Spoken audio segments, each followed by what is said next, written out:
Roo Code and Kilo Code are the two open-source AI coding agents everyone in the VS Code community is arguing about right now, and I ran them through 5 tests: cost, coding benchmark performance, speed, context handling, and deployment. The biggest surprise in the research is that Kilo Code actually started as a fork of Roo Code, and it's now backed by Anaconda, yet the fork wins 3 of the 5 tests against the extension it came from. Let's start where everybody starts. What does this actually cost you to run? Roo Code is Apache 2.0 licensed, completely open source, and free to install.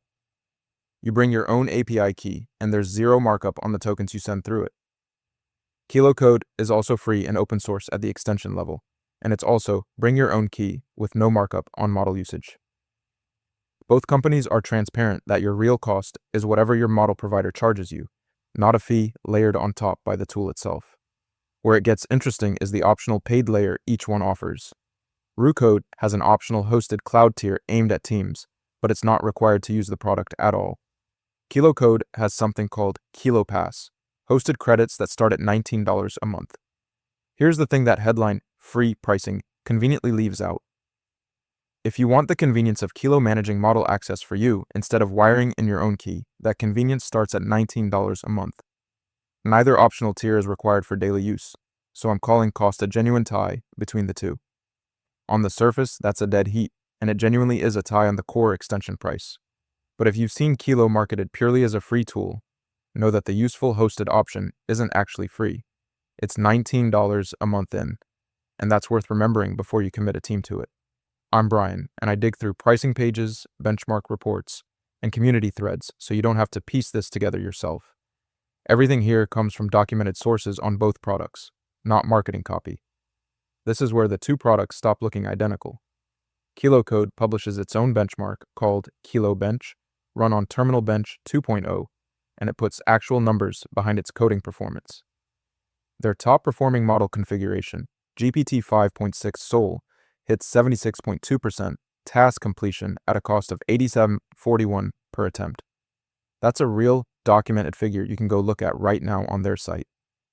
Roo Code has no published figure like this anywhere in its documentation or its community materials. One of the biggest problems I run into when using AI agents is turning their output into YouTube content I can actually use to market my product. That's why this video is sponsored by Subscriber, a tool that helps business owners connect their AI agents to YouTube and market their products without spending 10 hours every week creating content. You can connect Claude or ChatGPT directly to Subscriber.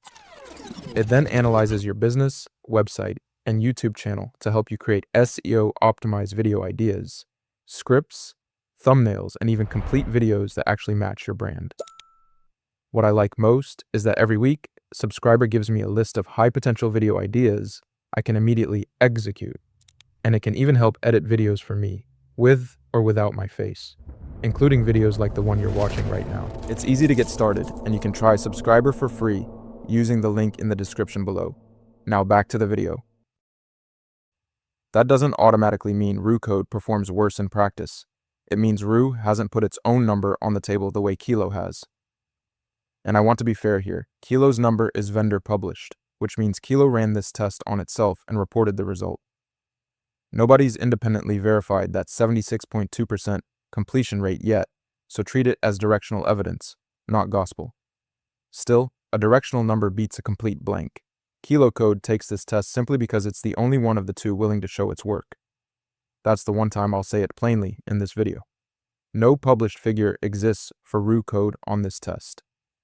Now here's a category where both products come up completely empty.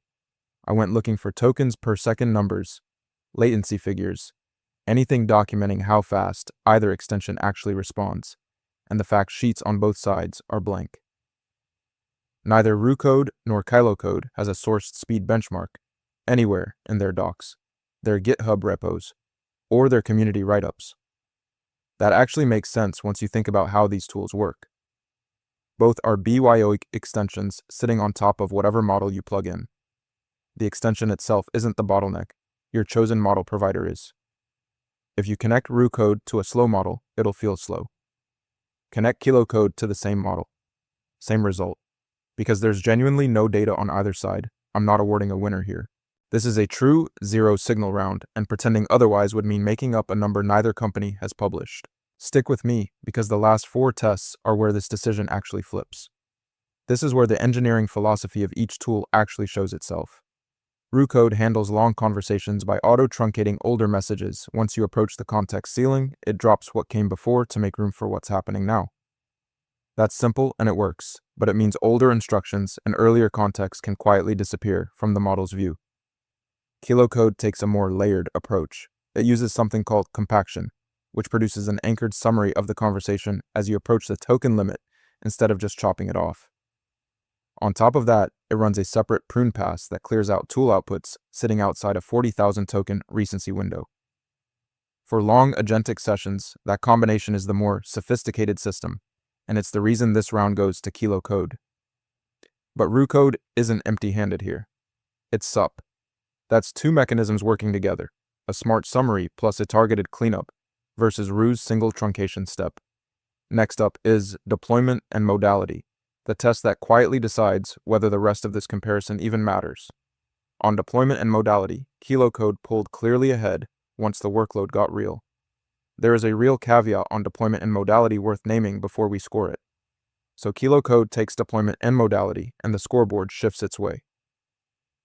Here is where Roo Code clearly pulls ahead of the field. Now, here is where Code clearly pulls ahead of the field. Pick the one whose single biggest strength matches the job in front of you today. One thing the docs never spell out will quietly cost you if you miss it. If this helped, the next breakdown on the channel goes even deeper.